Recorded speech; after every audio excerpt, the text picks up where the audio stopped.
Jadi kalau misalnya dia hilang, tiba-tiba company bilang, saya nggak mau naikin gaji, antara naikin gaji atau mungkin kamu nggak saya pekerjaan lagi gitu. Hilang sudah. Mereka itu lebih powerful dibandingin kita. Itu yang pertama. Jadi keterhubungan antara kita sama lawan bicara. Yang kedua, kondisi pasar. Kondisi pasar tuh kayak gimana? Contoh yang sekarang bisa dilihat adalah sebelum corona, harga minyak tuh tinggi banget. Dan sekarang harga minyak tuh rendah kan, karena orang-orang juga nggak ada yang beli bensin, karena kemarin sempat lockdown misalnya, orang-orang jarang keluar rumah gitu. Kalau misalnya kita nego sama perusahaan minyak sebelum corona terjadi, itu mungkin susah gitu untuk minta supaya ada kerjasama yang terjadi antara kita sama si perusahaan minyak ini. Tapi kalau sekarang, mungkin keadaannya akan lebih melunak. Dan itu akan mempengaruhi ke hasil akhir dari apa sih yang kita harapkan dalam konteks kerjasamanya. Yang mungkin bisa dipakai juga adalah kalau kita mau dealing sama tukang jualan masker misalnya. Pas awal-awal corona mulai, kita mau beli nih maskernya. Dia pasti lebih punya power karena dia pegang maskernya. Tapi sekarang ngelihat Tokopedia misalnya, buka Shopee, ngelihat ke toko pun yang jual masker udah banyak. Kita mau dealing sama mereka juga akan lebih mudah karena ketersediaan barangnya di pasar itu sekarang banyak, nggak selangka kemarin.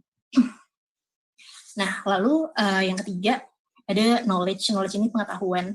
Misalnya dia pegang info lebih banyak daripada kita. Kita sebenarnya nggak tahu nih, kita lagi ngebahas apa. Misalnya Bapak Ibu menjual teknologi informasi dan komunikasi gitu ke instansi. Tapi yang diajakin ngomong adalah perusahaan besar yang memang pegang perusahaan IT gitu.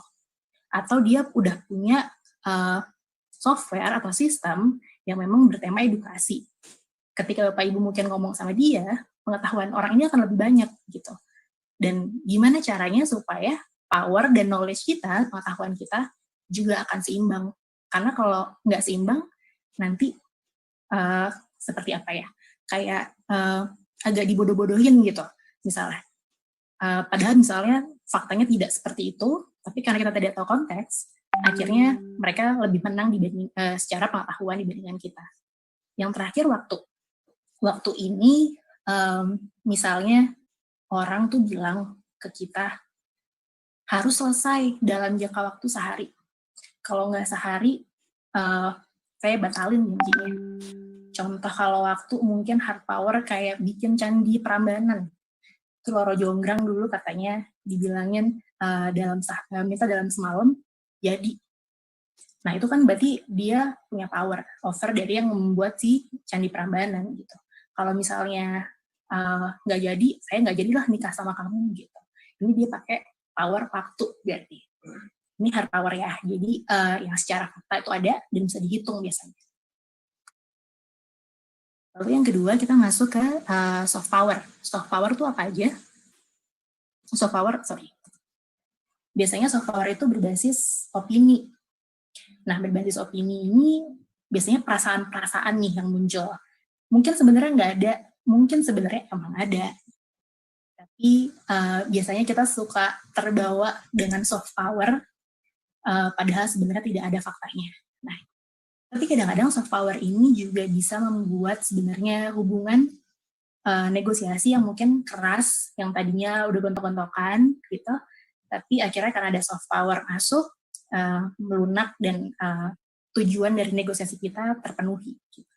Apa aja? Yang pertama itu hubungan. Hubungan misalnya kita mau nego sama instansi lain. Ternyata orang dari instansi lain ini adalah temennya bos kita. Apapun yang kita bilang, dia akan balikin, nanti saya ngomong aja lah sama bos kamu, kita kenal deket kok, gitu misalnya. Akhirnya apapun yang kita bawa ke dia untuk dinegosiasikan itu hilang. Karena kita ngerasa, ya udahlah hubungannya tuh dalam dekatnya sama bos saya diem aja.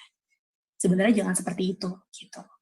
Yang kedua, kredibilitas. Kredibilitas ini misalnya dia terkenal kalau misalnya lagi negosiasi, tuh pintar banget, terus kadang-kadang suka kejam mungkin. Sebelum negosiasi sama dia, kita udah ngerasa takut. Karena dengar-dengar dari orang nih, gitu. Katanya orangnya seperti ini, gitu. Nah, kredibilitas juga ngebuat hal yang akhirnya jadi soft power-nya si lawan bicara kita. Yang ketiga ada lingkungan. Lingkungan ini contohnya dia bilang, perasaan yang lain-lain gak ada nih yang minta kayak kamu gini, kok kamu minta sendirian ya? Gitu. Akhirnya kita mempertanyakan, bener gak sih yang kita tanyain, kok ternyata kita sendirian yang minta gitu. Mungkin benar emang gak ada yang minta, tapi kan tetap aja that's actually our itu adalah tujuan utama kita bernegosiasi gitu dari awal. Jangan lupain itu. Mau ada yang minta yang lain atau enggak, mau kita sendirian ternyata yang minta hal seperti itu, ya nggak apa-apa gitu, karena itu adalah tujuan kita dalam bernegosiasi. Yang terakhir kepercayaan. Kepercayaan ini contohnya kalau kita dan lawan bicara kita tuh udah saling percaya dan kita bilang, kemarin-kemarin sama dia gampang kok negosiasinya gitu. Padahal mungkin di negosiasi yang baru konteksnya beda nih, dan nggak akan semudah yang negosiasi yang kemarin. Karena kepercayaan ini biasanya si lawan bicara jadi punya power yang lebih besar dibandingkan yang seharusnya. Gitu. Nah, aku juga mau ini sih mungkin buat Bapak Ibu guru yang mungkin juga kita saling nanti kan bisa sharing. Mungkin karena presentasi aku nih lebih banyak kayak gambar dan aku menjelaskan, aku pengennya mungkin Bapak Ibu guru juga bisa kayak taruh misalnya opininya masing-masing setiap dari poin-poin yang aku jelasin. Misalnya hubungan, tadi aku bilangnya ternyata lawan bicara kita adalah temannya bos kita gitu. Kalau nanti punya kayak contoh yang lebih dekat dengan keseharian, nanti kita bisa bahas juga. Karena aku rasa paling gampang mengaplikasikan sama mengerti konsep itu kalau misalnya kita mengaplikasikan dalam pengalaman kita masing-masing gitu. Nah, tadi kita udah sempat ngobrol tentang hard power, soft power, mengerti misalnya apakah lawan bicara kita itu secara konteks, secara yang tertulis itu lebih kuat dibandingkan kita. Kalau misalnya udah tahu dia lebih kuat, kita harus ngapain gitu. Kalau tahu kita ternyata posisinya nih rendah banget nih gitu, kita juga harus apa sih gitu. Nah, aku bakal ngebahas 10 tips-tips yang biasanya aku suka nemuin kalau lagi nego sama orang gitu. Dan gimana sih caranya kira-kira kita bisa membalikan situasi, membalikan kondisi negosiasinya ke apa ya, kayak balik ke awal lagi gitu. Oke, sorry, sebelum masuk ke slide selanjutnya, tips ini saya mau bilang tentang anak kecil. Anak kecil itu menurut saya adalah negosiator yang paling jago. Kenapa? Karena biasanya mungkin kalau bapak ibu sama suami atau sama istri gitu, ngomong panjang lebar ngejelasin maunya apa. Anak kecil biasanya cuma ngomong mau makan, mau mainan. Nggak ada makanan. Nggak ada uang buat beli mainan. Nangis langsung. Oh ya udah beli mainan. Tiba-tiba langsung kayak gitu. Terus anak kecil dari yang bilang bu mau makan lapar gitu, nangis akhirnya dikasih makanan. Hal kayak gini tuh sebenarnya kalau dalam kehidupan kerja atau sama orang dewasa ini jarang terjadi gitu. Tapi sebenarnya anak kecil itu pakai banyak pendekatan secara personal dan sentimental gitu. Yang nangis tadi contohnya. Dan kadang-kadang itu sebenarnya mungkin cara yang terbaik. Tapi kan kalau lagi kerja nggak mungkin kita nangis gitu. Pak, tanda tangan dong Pak gitu. Ini kerjasama kita antara dua instansi. Nggak mau gitu. Kayaknya saya nggak untung kalau tanda tangan ini. Gitu. Terus kita nangis kayak anak kecil. Nggak bisa diaplikasikan kan. Nah, gimana sih caranya menggantikan nangisnya di anak kecil ini ketika negosiasi dalam 10 tips yang ada. Yang pertama, no. Ini sering banget pasti kejadian. Kita lagi nawarin sesuatu, terus udah ngejelasin lebar, ternyata orangnya bilang enggak mau, nggak usah ngomong gitu. Udah dibilangin dari kemarin, saya nggak tertarik sama sekali. Nah, gimana caranya untuk kasih counter balik bahwa bisa kok kita ngobrolin ini. Gitu. Yang pertama adalah pahami situasinya. Pahami situasinya kira-kira buat mereka isu yang lagi dibahas penting atau enggak sih gitu. Kalau misalnya memang nggak penting nih buat dia, gimana caranya membuat supaya isu ini jadi penting? Misalnya tadi, misalnya ada sebuah perusahaan atau instansi yang udah punya software teknologi informasi komunikasi ya, gitu. Udah punya dia, terus kita tiba-tiba mau nawarin lagi sesuatu hal yang baru supaya dia juga pakai apa yang kita tawarkan. Menurut dia kan ini nggak terlalu penting. Nah, karena menurut dia tidak terlalu penting, kita harus tanya akhirnya sama dia, kita tuh harus melakukan apa ya supaya bapak atau ibu itu setuju dengan kesepakatan ini.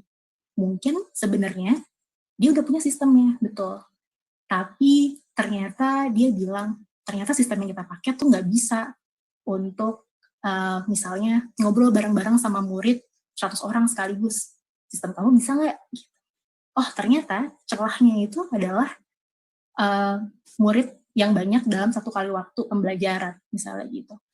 Jadi akhirnya kita menemukan, oh itu celahnya gitu. Jadi kalau misalnya udah ditolak, tanya, saya harus ngapain, dalam situasi apa? Akhirnya keputusan bapak atau ibu bisa berubah. Itu yang pertama. Yang kedua, enak, murah, cepat nama konsepnya. Konsep enak, konsep murah, konsep cepat itu cuma ada di nasi Padang. Jadi kalau dalam negosiasi, untuk dapat tiga-tiganya, itu nggak bisa, atau jarang banget bisa. Mungkin bisa dipikir nih bahwa untuk dapat yang ada saat ini, dibayarnya langsung juga, dipasangnya besok juga, itu tuh nggak ada konsep kayak gitu. Saya pakai contoh, orang nih sering banget bilang gini, saya mau semua yang tadi ditawarin ya, besok udah dipasang sistemnya, tapi bayarnya setengah, saya cicil sampai 6 bulan, misalnya gitu. Nggak bisa, kita harus bisa mengcounter balik konsep enak, murah, cepat yang cuma ada di nasi Padang ini. Nah, contohnya pakai mobil misalnya. Saya bisa kasih Ferrari, saya kasih besok. Jadi konsep enak, konsep cepat itu dapat. Tapi harganya berarti harganya mahal gitu. Atau saya juga bisa kasih levelnya Suzuki. Seminggu lagi harganya harga Suzuki gitu. Jadi harganya lebih murah. Kalau dalam bernegosiasi, kata atau adalah kata kunci. Karena kita selalu memberikan opsi untuk lawan bicara kita. Apakah dia mau pilih pilihan yang pertama sesuai dengan yang dia mau, ataukah kita kasih pilihan kedua sesuai dengan yang kita mau. Biasanya dari situ nanti bisa ketemu jalan tengahnya. Karena apa yang kita mau sama yang dia mau kan pasti berbeda nih. Gitu. Tapi mencari jalan tengah adalah cara yang benar lah dalam negosiasi. Gitu. Nah, ada juga ketika lagi nego. Kadang-kadang lawan bicaranya suka nggak masuk akal mintanya. Nggak masuk akal nih kayak orang minta diambilin bulan gitu. Saya mau semua sistemnya ya gitu. Saya mau besok harus dipasang nih gitu. Saya pakai sistemnya tapi gratis, nggak bayar apa-apa gitu. Saya mau tapi nggak ada data yang harus saya kasih ke kalian. Nah, ini kadang-kadang mintanya kelewatan. Biasanya kalau udah kelewatan, kita tuh jadinya emosi. Wah, nggak bener nih, mintanya banyak banget gitu. Nah, jangan sampai emosi gitu. Gimana caranya dari permintaan dia yang di atas ini gitu, akhirnya kita bisa menurunkan lagi ekspektasinya bahwa enggak, saya nggak akan ngambilin bulan.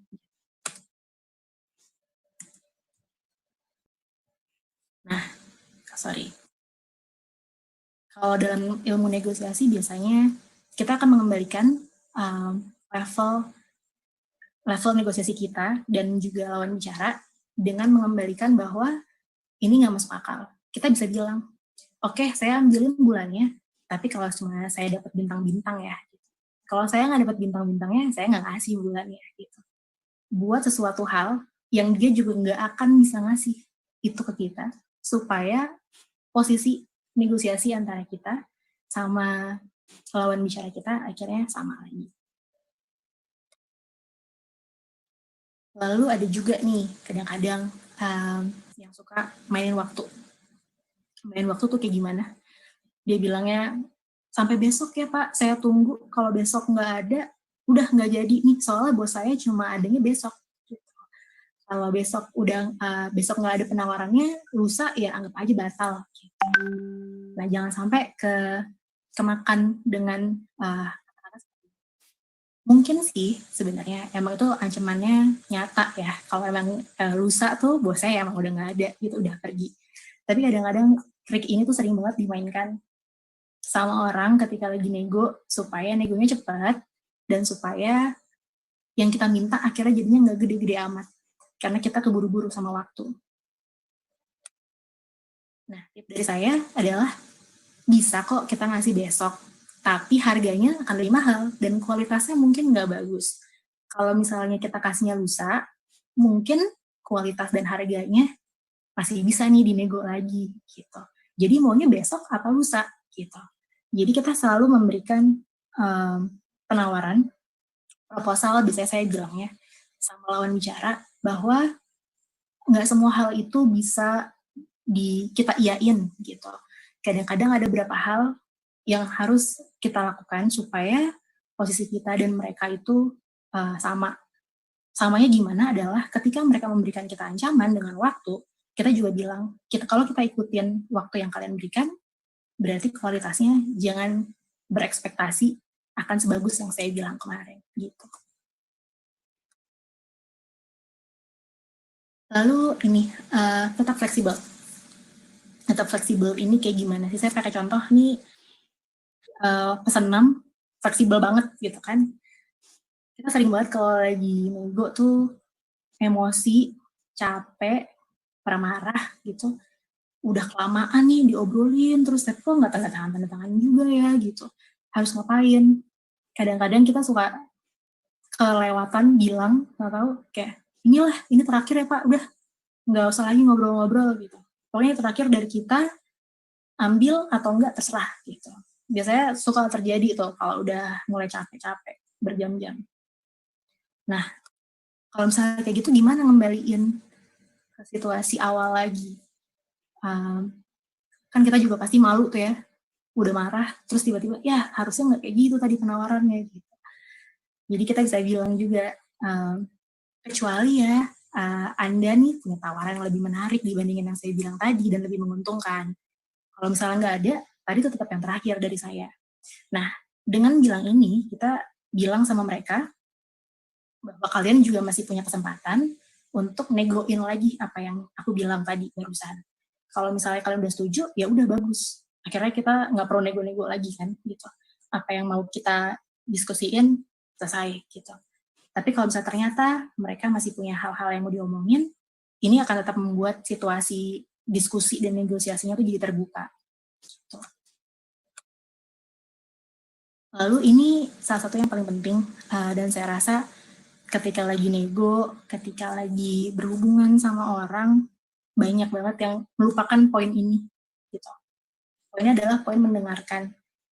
Ketika lagi nego sama orang, biasanya kita pengennya ngomong terus ngasih tahu poin kita tuh yang mau dibicarakan apa. Tapi kadang-kadang otak sama mulut mungkin jadinya nggak sinkron. Karena otaknya mungkin mikirnya kemana, akhirnya yang keluar dari mulut beda gitu. Nah, ilmu mendengarkan itu penting banget karena ketika mendengarkan kita sebenarnya dapat ilmu baru yang mungkin kita nggak tahu sebelumnya. Sedangkan kalau kita ngomong, kita ini apa gitu. Jadi kadang-kadang dalam mendengarkan informasi itu harus jeli juga gitu kan. Jeli karena mungkin dalam setiap kata-kata yang disampaikan sama si lawan bicara itu ada informasi, itu ada mungkin petunjuk-petunjuk yang dia ngomongnya tuh pelan, mungkin kayak nggak pengen ketahuan gitu. Tapi sebenarnya dia bicarain itu. Dan dalam negosiasi kita harus jeli ngedengerinnya. Nah, kayaknya saya dalam dunia kerja, dalam dunia personal juga, kalau saya lihat ada orang nih, dia adalah negosiator yang baik, biasanya dia pasti juga adalah pendengar yang baik. Gitu. Dia nggak cuma jago ngomong, tapi dia juga mendengarkan dan bisa menyerap informasi yang dibilang ke dia, dan akhirnya bisa dibuat sebagai bentuk informasi yang baru. Contohnya deh, kalau kita pakai level personal ya dalam masalah dengarkan, misalnya lagi berantem sama anggota keluarga di rumah gitu, kadang-kadang kita harus diam dulu, jangan ngomong terus, karena kalau ngomong terus nanti malah berantemnya lebih menggila lagi. Diam, dengar informasi orang ini sebenarnya maunya apa gitu. Sebenarnya saya cuma mau di ngertiin kok, misalnya gitu. Setelah mendengarkan kita bisa mikir nih, gimana ya caranya ngertiin dia gitu. Dibandingkan saya mau di ngertiin terus dibahas lagi. Saya juga mau di ngertiin, gitu. Nggak akan ketemu akhirnya jalan tengahnya. So, dengarkan, melatih untuk mendengar gitu. Cari informasi dalam setiap kalimat dan kata-kata yang keluar, itu juga penting banget. Saya juga konsep namanya komedi putar. Komedi putar ini muter aja diskusinya, nggak selesai-selesai. Dia bilang, saya ulangin ya, saya pengennya gini. Dibilang lagi sama yang satu, nggak bisa, kita pengennya gini. Diulang terus tuh berhari-hari, nggak ada ujungnya. Nah, kalau udah kayak gini, kita harus ngapain? Nah, kalau udah kayak gini, jadilah orang yang pertama yang membuat proposal baru gitu. Terus dirangkum tuh, yang udah diomongin kemarin, hari ini itu apa aja, yang udah disetujuin tuh sebenarnya apa, poin-poin yang sama tuh apa sih gitu. Dengan kayak gitu, kita akan bisa memulai ke fase baru dari negosiasi yang ada. Ya udah, kalau gitu, Bapak maunya A, saya maunya B, gitu. Gimana kalau kita, gitu. Nah, kata-kata gimana kalau kita adalah proposal yang baru, yang berusaha menjembatani dua kemauan dari kemauan kita sama kemauan lawan bicara kita kepada satu proposal yang utuh yang akan kita bahas lagi gitu. Jadi pembahasannya nggak akan sama nih sama yang udah dibahas berhari-hari sebelumnya. Lalu ada juga konsep transparan. Biasanya kalau kita lagi mau nego, kita minta data, minta misalnya informasi, dan pasti kan banyak nih hal-hal yang rahasia. Karena rahasia, akhirnya kita nggak bisa bikin keputusan, kita nggak tahu mau ngapain negonya gitu, karena kita nggak tahu apa-apa gitu. Kalau misalnya datanya berhubungan dengan angka, Bu, Pak, sebenarnya berapa sih jumlah murid yang harus kita target di wilayah ini? Oh, saya nggak bisa kasih tahu. Mungkin dia nggak punya datanya, mungkin dia juga punya data tapi rahasia banget. Gimana caranya supaya paling enggak kita punya tolak ukur? Biasanya pakai tebak angka. Jadi kira-kira mungkin 100 ya, 100 orang. Atau mungkin kalau satu wilayah 1000 orang gitu. Yang mana nih Pak kira-kira? Terus dia akan bilang, ya kita ngomongin kira-kira 100 lah gitu. Dari 100 ini mungkin informasinya akan bermanfaat buat apa yang akan kita tawarkan ke dia nantinya. Jadi selalu tebak, selalu mulai dengan tolak ukur. Kenapa penting? Karena biasanya orang kalau awalnya nggak mau memberikan suatu informasi yang dianggap rahasia, ketika kita yang nebak duluan, akhirnya informasinya keluar. Dan kalau informasinya itu penting memang dalam negosiasi ini, cara yang paling bisa kita lakukan adalah sebenarnya menebak duluan, tanya sebenarnya tolak ukurnya ada di angka berapa. Lalu fokus ini juga sering banget kejadian.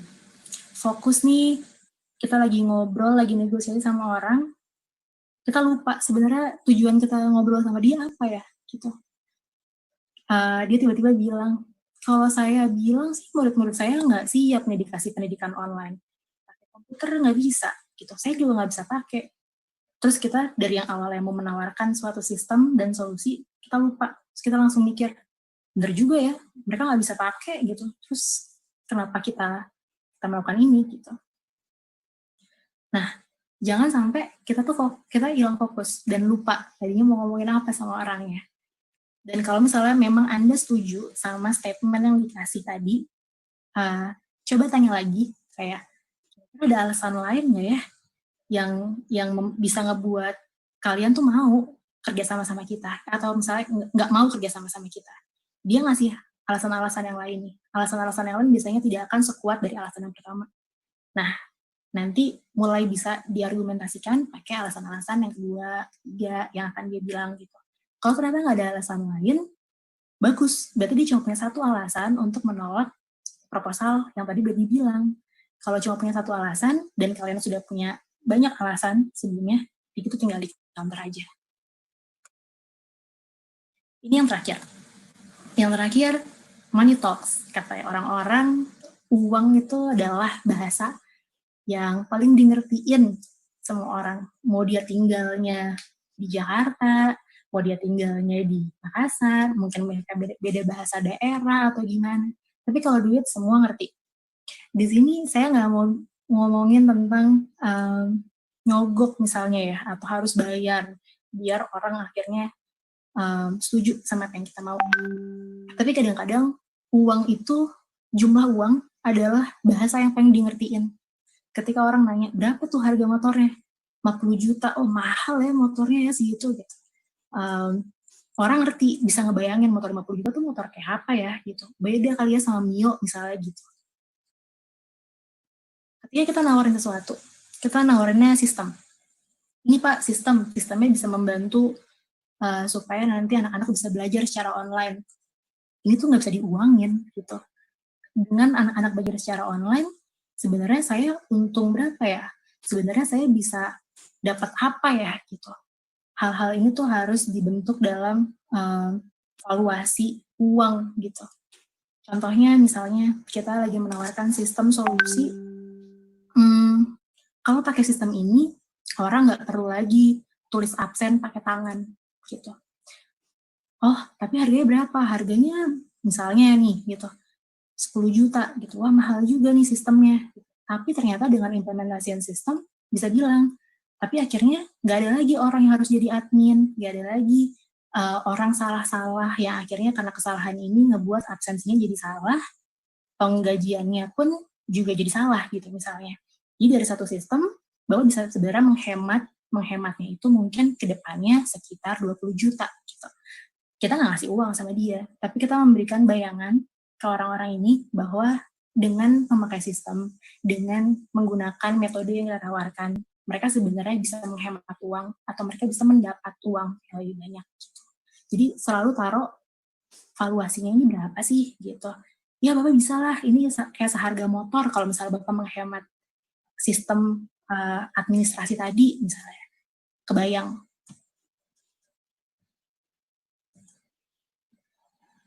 Tadi kita udah ngomongin full tips, kita juga udah ngomongin landscape of power, kekuatan antara kita sama lawan bicara. Gimana tahu sebelum mulai negosiasi, sebenarnya posisi siapa sih yang lebih diuntungkan? Apakah posisi kita, ataukah posisi dia gitu. Dan kalau mereka mulai masuk dengan trik-trik tadi nih, yang 10, pakai deadline lah, tiba-tiba dia bilang enggak terus-terusan gitu. Kira-kira kita counternya gimana? Gitu.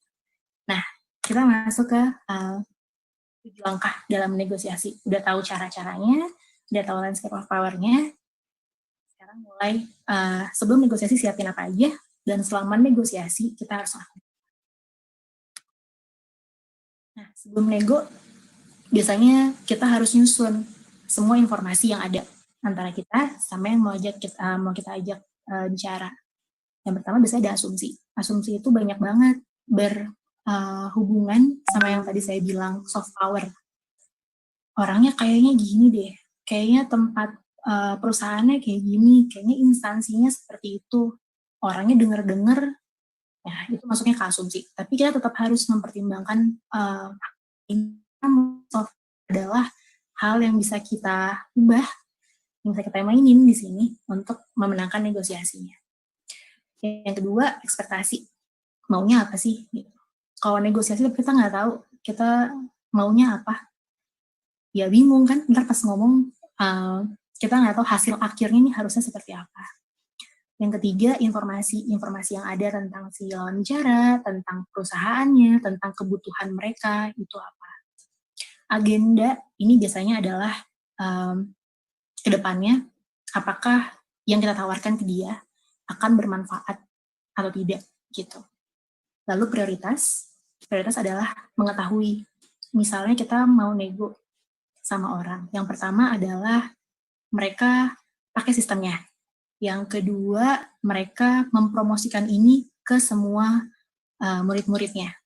Nah, ketika kita lagi ngobrol, kita harus tahu apakah kita harus dapat dua-duanya, ataukah pakai sistemnya aja sebenarnya udah cukup. Jadi pakai sistem doang tapi nggak dipakai ternyata. Tapi dia bilang dia adalah partner kerja sama kita. Apakah itu cukup ataukah enggak, itu kita juga harus tahu. Yang terakhir adalah kekhawatiran. Kekhawatiran ini muncul tadi dari power biasanya. Kalau misalnya kita kehilangan hubungan sama dia, apakah ada yang akan dirugikan? Apakah nanti kita juga jadi nggak bisa jualan sesuatu? Apakah nanti kalau nggak kerja sama dia berarti gaji kita mungkin nggak ditransfer gitu, karena berhubungan dengan ngegolin nggak nih sama instansi yang ini. Itu tuh semua harus disusun dulu argumennya.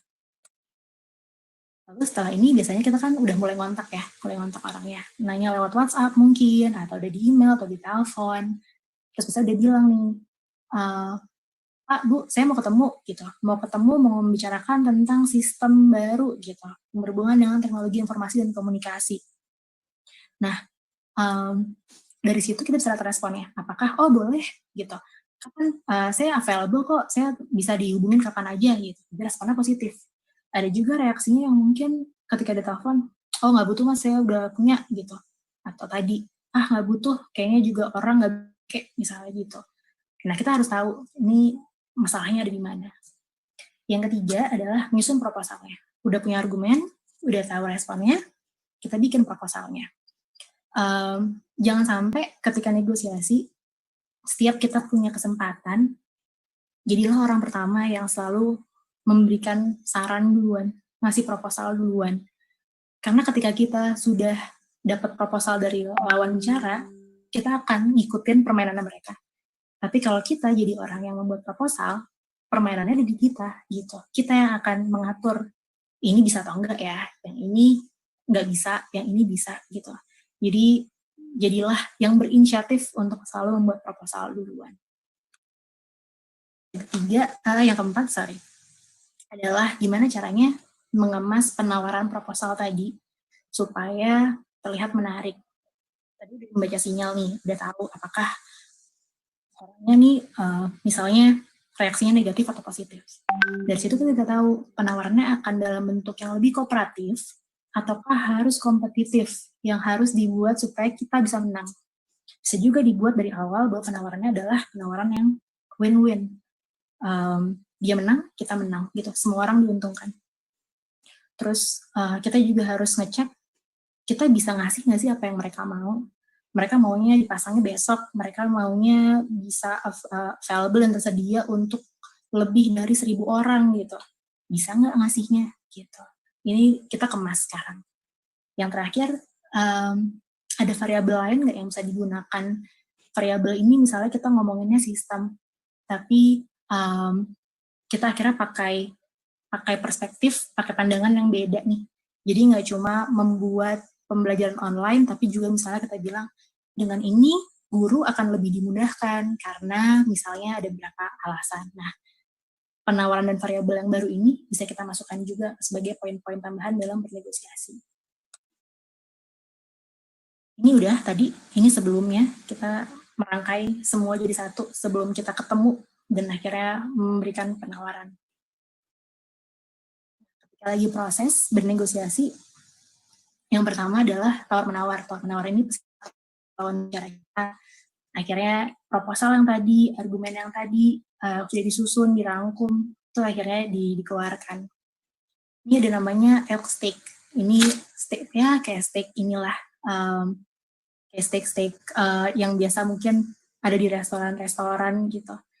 Elk itu apa sih? Elk tuh kayak kijang, tanduknya yang gede banget, kalau tahu yang apa? Yang biasanya kayak rusa jantan gitu, kijang jantan. Nah, di hutan biasanya elk itu suka digigit sekali sama serigala. Berdarahlah si elk ini. Tapi serigala tuh licik, dia nggak akan makan si kijang, si rusaknya ini sampai dia mati. Cuma digigit kakinya terus ditinggalin. Nah, biasanya si elk ini akan jalan. Ketika dia jalan, karena dia berdarah, dia akan darahnya netes kan gitu.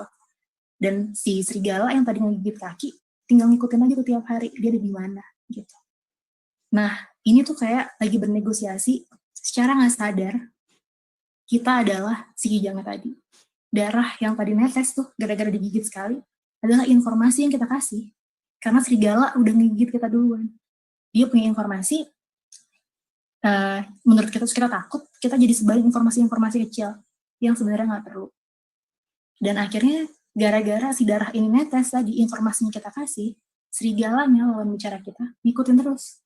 Dan udah tahu kelemahannya, tinggal ditunggu aja matinya kapan gitu. Nah, jangan sampai kalau lagi negosiasi kayak gitu, kelemahannya keluar, dia pakai sebagai cara untuk kita balik. Terus ketika lagi negosiasi, dengan pengetahuan yang udah kita dapat sebelumnya tadi, powernya udah tahu, terus kita juga udah tahu tentang tips dan trik tadi, ketika lagi ngomong, selalu pakai konsep dengan syarat dan juga jika dan maka. Kayak gimana? Kita akan bilang sama lawan bicara, kita akan kasih nih Mang Bapak minta, tapi syaratnya gitu. Itu yang pertama. Yang kedua adalah membuat pemikiran bahwa negosiasi ini adalah hal yang seimbang antara kita sama dia. Jika ibu melakukan ini, maka saya akan melakukan ini.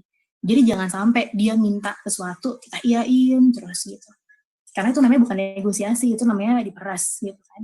Jadi konsep dalam tawar-penawar, ketika udah lagi ngobrol langsung sama lawan bicara, dua hal ini jangan sampai lupa. Selesai nih akhirnya. Alhamdulillah akhirnya bersepakat juga antara pihak kita sama pihak lawan bicara gitu. Jangan sampai tadi masuk ke area yang komedi putar aja di situ. Setiap ada kesempatan untuk merangkum, setiap ada kesempatan untuk menawarkan proposal baru, selalu tunjukin gitu, supaya kita nggak nego tuh berlarut-larut. Kalau nego tuh cepat gitu jadinya. Yang kedua, juga harus ngebaca jarak antara kemauan dia sama kemauan kita sama kemauan lawan bicara itu seperti apa, jauh atau enggak gitu. Mungkin yang dia mau di atas kan tadi, yang dia bilang awalnya saya maunya bulan gitu. Nah jangan sampai kita turunin supaya kita cepat-cepat bersepakat. Kita bilang lagi, kita kasih bulannya kalau Anda ngasih bintang-bintangnya gitu.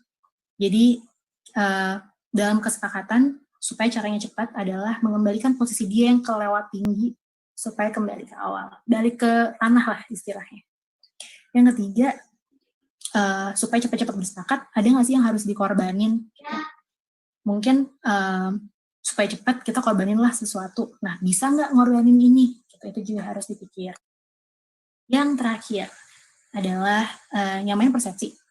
Udah sepakat, udah tahu agreement-nya seperti apa, sama yang persepsinya, kesepakatan yang di kepala ibu sama di kepala saya sama nih kira-kira. Lalu kita bikin solusi yang kira-kira membuat semua orang tuh sama-sama merasa menang. Menutup, lebar nih kita ngomongin tentang negosiasi.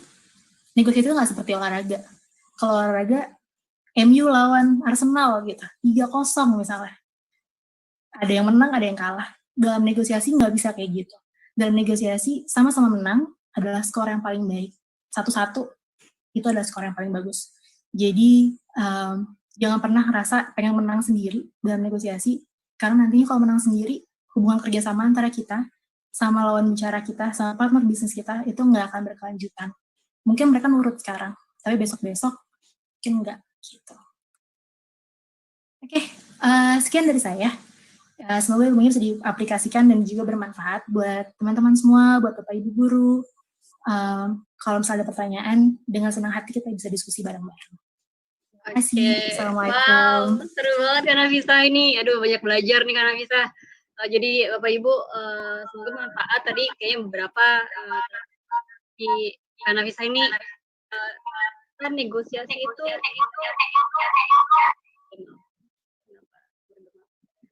bisa dipelajari juga dan notes-notes yang bahkan hal simple seperti mendengarkan aja jadi penting ya Kak ya dalam bernegosiasi. Ini pertanyaan udah banyak banget sebenarnya masuk lewat chat, ada beberapa juga yang sudah raise hand. Mungkin kita akan coba dulu di chat, akan saya persilahkan ini coba dulu mungkin 3 pertanyaan pertama dari kolom chat. Pertama dari Pak Denny Ranopri nih. Pak Denny ini tuh, saya kadang urusan negosiasi tuh mengalami dipandang profesi kita apa. Jadi kadang-kadang tuh susah meyakini karena lawan negosiasinya itu memandang profesi kita. Nah, ini kadang-kadang agak-agak susah karena saat menawarkan diri tuh merasa siapa-siapa. Nah, mungkin Pak Denny boleh dong dijelaskan langsung gitu, bisa unmute, tanya langsung.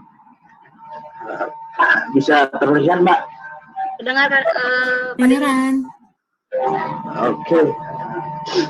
Jadi gini Mbak, kadang saya kalau negosiasi itu alami saja sih idenya, apa yang harus saya sampaikan, ekspektasi yang saya harapkan seperti apa gitu. Saya sudah rancang-rancang tuh dari rumah tuh, alami aja supaya orang tertarik. Hanya saja kadang-kala Mbak yang saya temui di lapangan itu, yang kita nego ini terlalu lebih banyak memandang ke profesi kita siapa, apa anak siapanya kita gitu, jadi orang tidak begitu percaya gitu Mbak. Mohon counternya Mbak, gimana Mbak kalau kayak gitu? Makasih Mbak Marta. Sama-sama. Boleh langsung dijawab dulu Pak Kanafisa.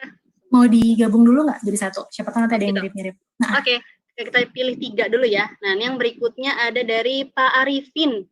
Mungkin saya bisa persilahkan Pak Arifin ini terkait penggunaan hard power yang biasanya dilakukan oleh atasan. Iya Mbak, masuk ya Mbak suara saya? Masuk. Oke, Pak Arifin. Terima kasih kesempatannya pada Mbak Marta, dan saya ingin coba bertanya kepada Ibu Nafisa. Ya, ini sedikit pengantar saja ya. Ya kadang kita menemui atasan itu selalu menggunakan hard power karena memang punya otoritas ya Mbak. Sedangkan kita bawahan ini tidak punya otoritas yang terlalu besar dibanding dengan atasan, atau kita banyak sekali menggunakan soft power ya. Jadi bagaimana nih menurut Mbak Nafisa supaya kita ini sebagai guru bisa menyeimbangkan antara hard power dan soft power yang kita punya gitu, untuk bernegosiasi dengan atasan, atau juga kita bisa istilahnya bisa mengimbangi lah hard power dan soft power dari atasan juga. Jadi mungkin Mbak Nafisa bisa berbagi cerita dan pengalamannya. Kadang-kadang kita di guru tuh harus membangun membangun opini dulu gitu, lingkungannya bisa istilahnya adaptif leadership kita bisa didengarkan oleh atasan. Terima kasih Mbak Nafisa, Mbak Marta. Ya. Mas Arifin ya panggilannya ya? Iya betul. Aku mau nanya, hard power-nya kira-kira yang dipakai apa ya kalau lagi nego? Biasanya ini sih Mbak, otoritas dia sebagai pimpinan sih Mbak. Kalau punya otoritas berarti pasti benar gitu ya? Iya betul. Yep. Nah yang satu lagi mungkin sebelum sesi berikutnya ada dari Ibu Yuni Sudiasih. Curhat nih terkait penolakan karena kadang-kadang produk yang ditawarkan oleh kita itu dianggap kompetitor. Nah, Bu Yuni boleh mungkin unmute dan langsung mengutarakan secara langsung pertanyaannya. Ya, baik, terima kasih Mbak Marta sudah diberi kesempatan. Saya panggil Mbak Nafisa aja lah, soalnya kayaknya masih muda, belum pantas dipanggil Ibu.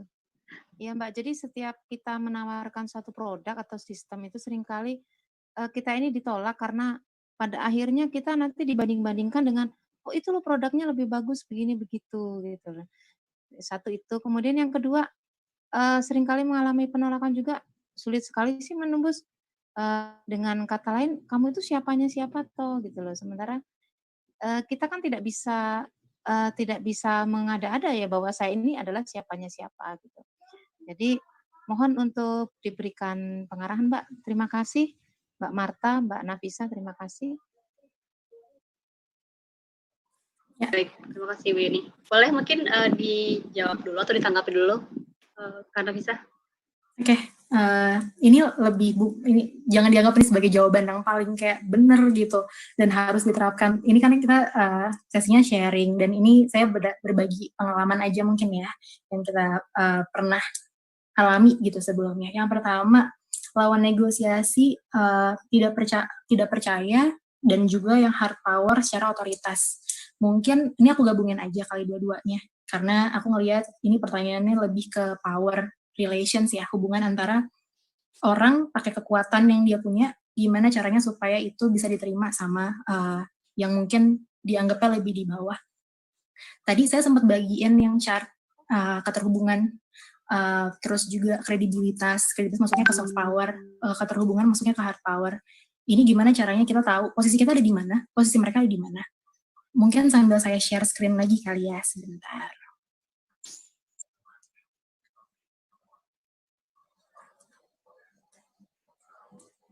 Nah, ini dia.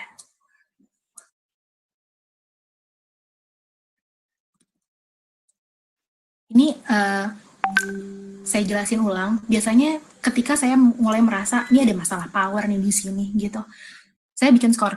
Kalau misalnya di sini dilihat dependensi ini sebenarnya saya lebih kuat. Berarti saya pakai skor 2. Tapi secara legitimacy biasanya kalau pakai kasus yang tadi, mungkin dia ada di posisinya minus karena akan condong ke si yang punya otoritas dan punya kekuatan tadi gitu. Nah, kita akan lihat juga market gimana, knowledge, apakah secara knowledge saya lebih tahu dibanding yang punya otoritas lebih daripada saya. Sering terjadi misalnya mungkin secara jabatan dia lebih tinggi, tapi sebenarnya secara pengetahuan mungkin subordinatnya itu lebih pintar gitu. Nah, ini kan yang lagi bikin chart kita sendiri ya, lagi bikin chart kita sendiri, kita nilai nih, sebenarnya bapak ini mungkin atau ibu nggak terlalu tahu banyak kok gitu, saya lebih tahu. Mungkin skor yang bagian knowledge, pengetahuan, saya lebih tinggi. Bagian time, kita keburu-buru atau enggak gitu, atau bisa langsung ngobrol sama dia, relationship-nya seperti apa gitu. Nah, ketika udah buat ini, udah tahu jumlahnya berapa, kita bisa assess ke depannya.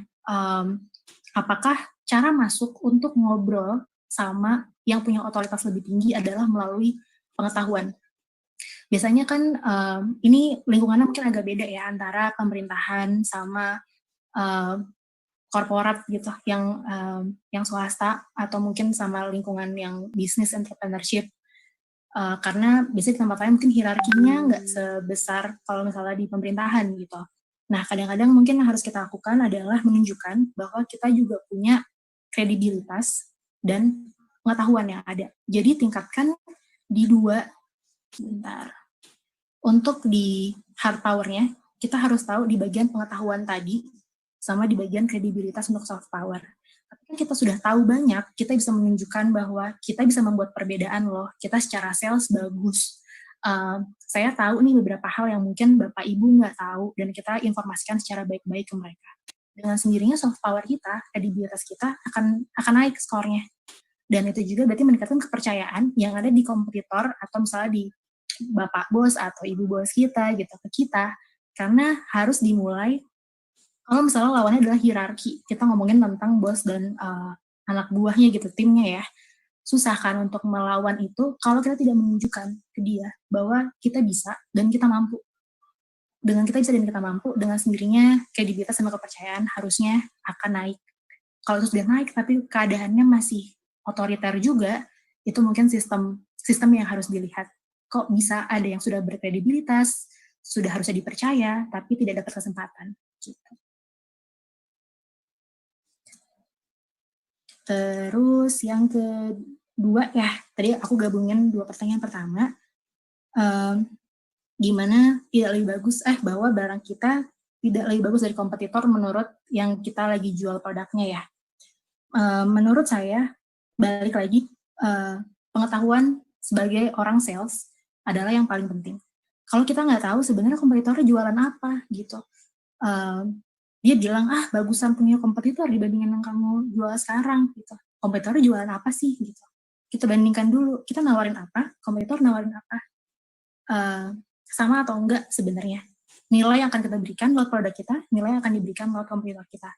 Kalau memang ternyata nih, kompetitornya barangnya sebagus itu, dan value yang kita bawa, nilai yang kita bawa lewat produk yang mau kita jual, memang lebih rendah, kita bisa tanya, tapi ada nggak sih di produk yang sudah Bapak pakai ini, kelemahannya, masuk lewat kelemahannya.